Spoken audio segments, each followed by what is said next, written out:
India has just publicly schooled one of the world's biggest newspapers on Kashmir and POK, and in doing so exposed what New Delhi says is one of the biggest misconceptions repeated by sections of the Western media. But the most surprising part isn't India's response. It is that Pakistan's own favorite UN resolution may actually strengthen India's legal case on Pakistan Occupied Kashmir instead of Pakistan's. So how did Pakistan end up contradicting its own narrative? And why is India saying that there is no such place as Pakistani Kashmir?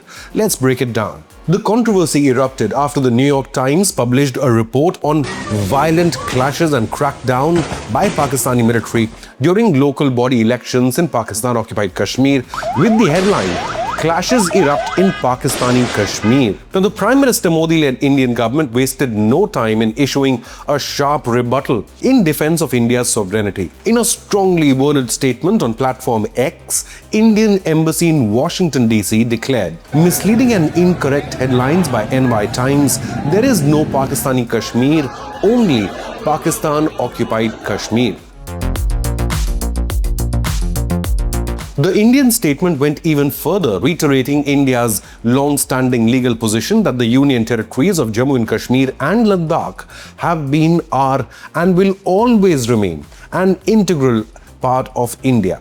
It added that Pakistan has illegally occupied parts of these territories and is now using violence against the occupied Kashmiri people. Now, from New Delhi's perspective, the words used by international media shape global perceptions of sovereignty and then legitimacy. Calling the region Pakistani Kashmir, New Delhi argues, implies that Pakistan possesses any lawful claims over the territory, something that India categorically rejects. However, the New York Times report itself focused on the deteriorating situation inside Pakistan Occupied Kashmir, particularly around Mirpur, where police clashed with demonstrators protesting state violence or violence by Pakistani security forces. According to the NYT report, multiple people lost their lives in gunfire by Pakistani forces. But this latest violence is only part of a much larger crisis unfolding across Pakistan Occupied Kashmir.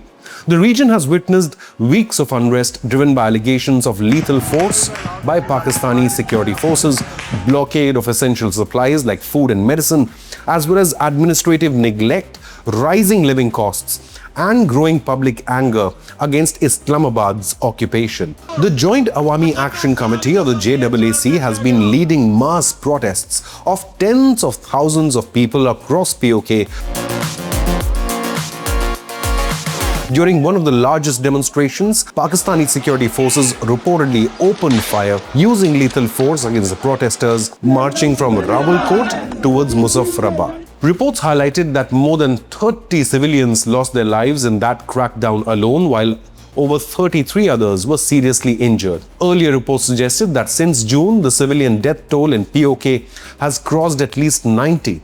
But the actual figures could be much higher. Our news report on India-Pakistan tensions was ranking among the top 5 in Google News videos. I am Shobhit Mittal. Do subscribe to Inconnect News for the most informative news content. India has repeatedly argued that these protests are a direct consequence of decades of systemic exploitation and administrative oppression by Pakistan of the Kashmiris. Earlier this week, in fact, Pakistan's own Defense Minister Khwaja Asif defended the brutal crackdown on Kashmiris in remarks that generated widespread uproar. Khwaja Asif himself appeared to call all Kashmiris as Indians. He stated, "There will be no dialogue with the protesters. I bracket them with India. I put them in the same category as India and consider them enemies of Pakistan." New Delhi also dismissed the local body elections as an attempt to camouflage Pakistan's illegal occupation. As expected, Pakistan was rattled by the Indian statement and issued a bizarre reply. Pakistani embassy once again urged the international community to support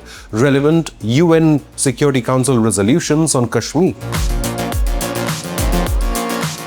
But this could be Islamabad's biggest goof up. This is where Pakistan's own arguments begin to unravel. Because the UNSC resolution that Islamabad continues to cite, Resolution 47, passed on 21st April 1948, contains the first condition that Pakistan has never fulfilled. That resolution proposed a three-stage process to resolve the Kashmir dispute. Step 1.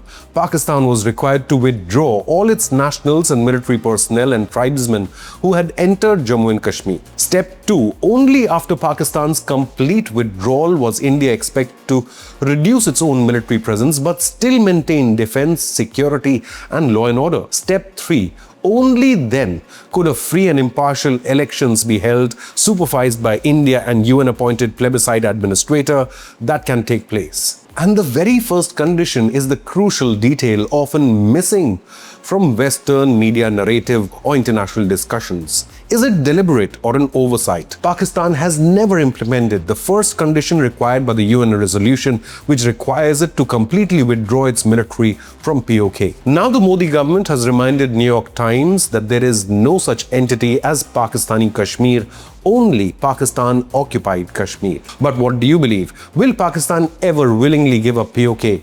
Leave a comment, hit the like button and subscribe to Inconnect News.